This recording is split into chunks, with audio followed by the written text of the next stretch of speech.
welcome back. Thank you so Welcome much. back. Thank you Welcome so back. much. Thank you. Hey. Thank you for being here. It means a lot to me. Thank you so pleasure. much for coming. You know, I love you, and you've been a great guest on the show. And I was a little late to the party by reading Greenlights. And I called you up, I think it was last year, and I said, hey, dude, I really love Greenlights. Yeah. Congratulations, this is great. And you go, it's been out 2 years. And I go, You got to. But it is unbelievable. And I told you the story already, so I don't want to bore you. But I read it, and I loved it. I couldn't put it down. And then my friend said, did you do the Audible book? I go, no, I read it. And they go, yeah, you got to do the Audible because it's Matthew talking, reading the book. I go, you're kidding me. So I spent probably 24 hours of my life with you, and you didn't know about it. And it was worth every second. We do all right? I loved it so much. Can you say all right anywhere? Oh, I can say all right. First Okay, three yeah, words. I just don't know. People ask me all the time, do you get tired of that? I said, no, it's the first 3 words I ever said on film 32 years ago, and it precedes me. I thought I might just have a one-night hobby. It turned into a career. Please say it. Yeah, that story is a great story. It's in this book, by the way, and congrats on the success. I think it was #1 for 98 weeks or something, or almost 100 weeks. Moving up on 100, yeah. I had no idea that it was going to hit the main vein like it did and has, but I've enjoyed the conversations with everybody around the world that I've run into that have told me how that book has affected them. So I thank you. It was my pleasure. Do you get nervous when you think about maybe doing a book like this? Do you like, I don't know if I want to be this personal, I don't want to be this honest? Right. Do publicists get involved and they go, Matthew, do not tell that story. Don't tell that story. I know when I went to what I did, I mean, look, I didn't ask permission about what stories to put on there, although in post, I don't know, my publicist is out there. I think we did all right.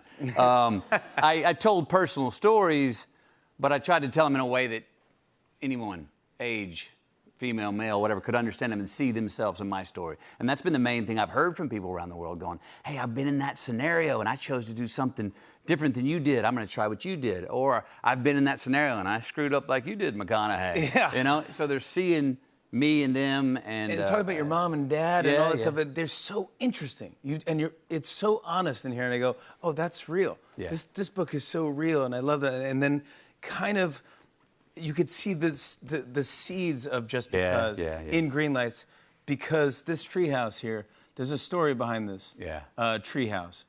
I had a 13-story treehouse that I write about in Greenlights that I found a hardware construction store out in the middle of the woods, and I came across it, waited till they got off work, got the wire cutters, cut through the fence, and snuck through and started stealing lumber. And would take it to this one big ponderosa pine in the back woods where I lived, and I had all the wood to make the most incredible treehouse in the world. I made a 13-story treehouse over an entire summer. And that's why that's on the cover. A treehouse, I think, is a symbol for all of us in our youth. It's the first place for me where I got to go and have my private thoughts, write down my private things, have my things that was like, no one else can see that if I don't want them to. Only people in my treehouse is who I invite to my treehouse. So that's what Just Because is on the cover. And so you write this and you go, okay, let's give it a shot. I'll release this children's book. Yeah. Did you ever think you would ever write a children's book? Or, I mean, you're a great guy. I never really thought about it. Look, this came to me in a little ditty of a dream one night, and I woke up at 2:30 with this little hook, you know, just because they threw the dart don't mean that it's stuck. Just because I got skills don't mean there is no luck. Yeah. And I woke up, and it was a good dream, and as you do in good dreams, you don't want them to end, you try to keep the rhythm of the thought, right? Yeah. So I get up, and I'm writing, and I write all this stuff down. I write about 200 couplets, 30 of which made it into this version, because this is a younger person version. And I looked at it and I found those 30. I was like, hey, this is some stuff that my children are going through. This is some stuff that I hear my kids' friends talking about they're going through. This is some stuff that I hear parents or their friends of mine saying, my kids are going through this. So that's what's in the book. I dig it, man. I love it. This is so up my alley. This is like, even if I didn't have kids, I would have this. It's almost right on. It really is. Yeah. It's one of those like kind of Giving Tree kind of ideas for me where I go, I want to remind myself of all these things. What do your kids think of the book? The kids dig it. Look, I've got my daughter's very visual. She loves the illustrations, which Renee Correa did, who's in the audience today. Fantastic illustrations. Yeah. Great job.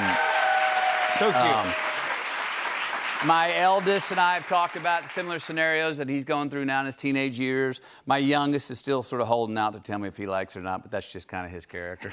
I like the dedication at the end of the book there. Would you mind reading it to me? What's it say? To my kids, your kids, and the kid in all of us. We're all as young as we're ever gonna be. So, let's just keep learning. McConaughey, yay. That's it. That's exactly right. We're all Isn't that true? We're as young as we're ever gonna be right now. That's so true. Just got older. We just got older. Even we just got older. Yeah, exactly. Also, by the way, I'm here that you're happy you're here in New York City because last time you were here, you went to the Empire State Building. Yes. To talk about Just Because, right? This is wild. And then they surprise you. I love this. What was going through your head? You were there with your wife. So I didn't even know I was in the Empire State Building. I'm doing the press tour for the book. I'm pointing to shoot. Tell me where to go. My head's down. Tell me who to talk to. And I walk in this building. I think I'm going to go into another interview. There's my wife with a whole bunch of cameramen and camerawomen and my journal. She says, read this. And I'm like, what's going on? And I read it, and it says, I wrote Green Lights 3 years ago. Little did I know that we'd be coming up on 100 weeks on the bestseller list. And congratulations to that. The Empire State Building is lighting itself green tonight. And I was like, and they're like, yeah, you're in it. And we went upstairs and Look at this. pulled the lever, and this turned on green that night in New York City for a doggone book I wrote. And right, that's one of those things that's like on your bucket list, but you don't even know to put it on your bucket list. That's the greatest. So cool. I'm so happy, but congrats on both books, Green Lights and Just Because. We're here right now, everybody. Pick it up wherever books are sold. We're gonna do something fun with the book. Matthew McConaughey, everybody, come on back. Hey, hey.